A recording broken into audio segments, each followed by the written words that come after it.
Hey, seventh grade U.S. History, it's Mr. Burns. I'm going to talk today about the World War One vocabulary, Unit 5. The due date is posted in class, and the directions are the same as they have been for the last several sets of vocabulary. Make sure when you write your own definition, example, or synonym, you are simplifying the definitions, writing them in your own words, creating a synonym or an example, and the pictures or visuals that you are creating should be different from the ones that I use um, in the presentation, and make sure you resize your images so they fit kind of in the squares and are a little bit smaller. You can click on the image and resize it so that it fits into the box. All right, so you can see that we have 13 words. You'll notice that imperialism is blacked out because we already did that last unit. I'm going to keep it in, but you're not going to be responsible for doing the two right columns. So it's only going to be 13 words, but 12 that I'm going to look at for your homework. So it's going to be a 12-point assignment. All right, so let's look here, and you can see your unit vocab. You can see I put a couple of images from World War One up on the front. One being the alliance system, and one being the assassination of Archduke Franz Ferdinand. The directions, like I said, are the same as they've been for the last couple of sets of vocabulary.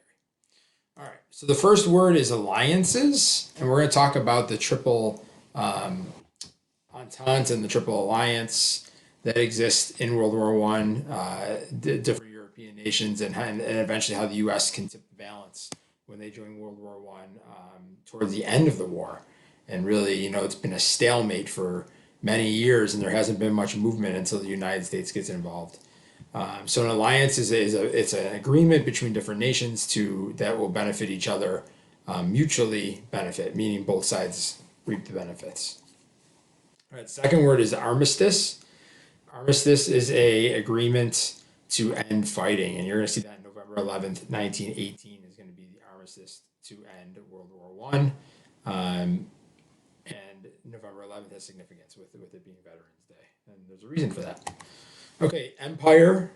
We're going to see some empires that are formed, like the Ottoman Empire, the German Empire, the Austro-Hungarian Empire, and these are it's kind of like when we say the American Empire, we learned with imperialism, where it's like a nation that is expanding beyond its borders. And so it's a group of states under the control of one government. And usually it's one leader, one dictator, or an emperor or empress.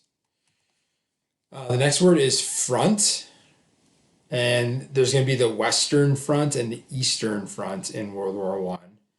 The Western Front in Western Europe, in France, parts of Germany, parts of Belgium, and in Luxembourg, some of these smaller nations in Western Europe as well. And then the Eastern Front's going to be over in Russia, on the eastern side.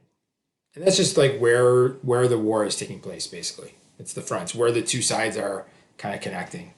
If you need the sports reference, kind of like a line of scrimmage where they're on opposite sides. And the space in between the fronts is called no man's land. All right, imperialism, we talked about last unit, should be reviewed. It's one of the causes of the war, along with militarism, which we'll talk about, alliances, which I already mentioned, and nationalism. This is a review of imperialism. All right, let's move on. Militarism is one of the causes. The European nations at this time in the early 1900s are starting to build up large arsenals of weapons and having troops ready. They are, squaring off and trying to show their military strength. And because these alliances are happening behind the scenes, there's going to be, all it's going to take is one event to spark war. And we'll learn about that this unit, what that event was. Some of you might already know. Mobilization is the next one. That's kind of like once you declare war, once you're getting ready for war, it's like getting ready, all your supplies ready, all your troops ready, making sure everything's prepared for war. Turning factories from making products to making war supplies and war materials. It's also getting the common people involved by having them, save and ration their food. Like all this is part of the mobilization process.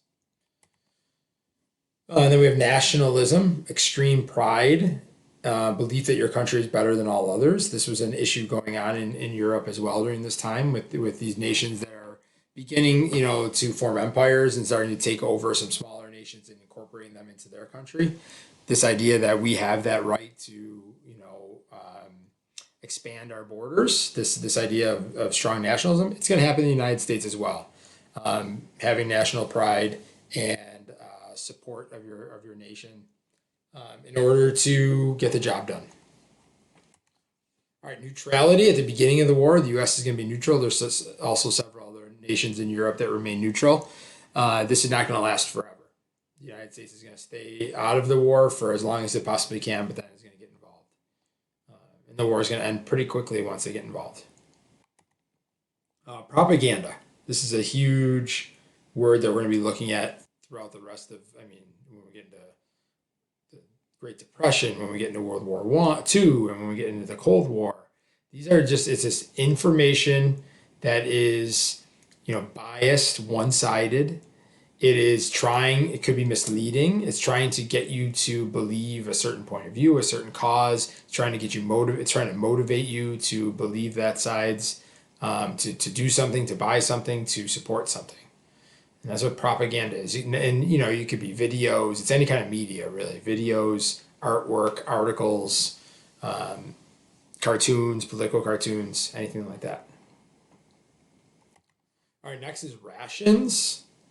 Rations are when you ration something, it's like a fixed amount that you're allowed, whether that be for that day, for that meal, whether that be for that week or month. It's a set amount that you're allowed to have, and it's also trying to use different things so that we can save certain materials for, in this case, for troops or for the war effort.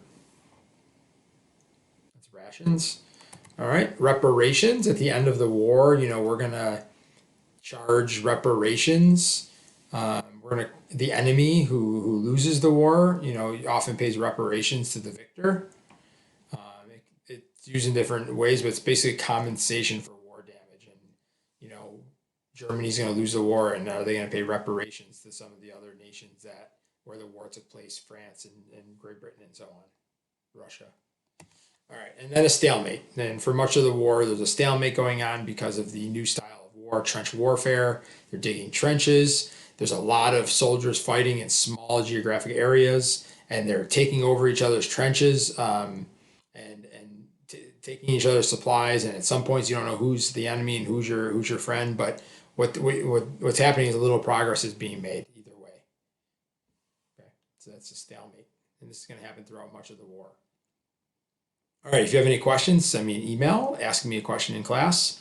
You can always rewatch the video if you need a further explanation.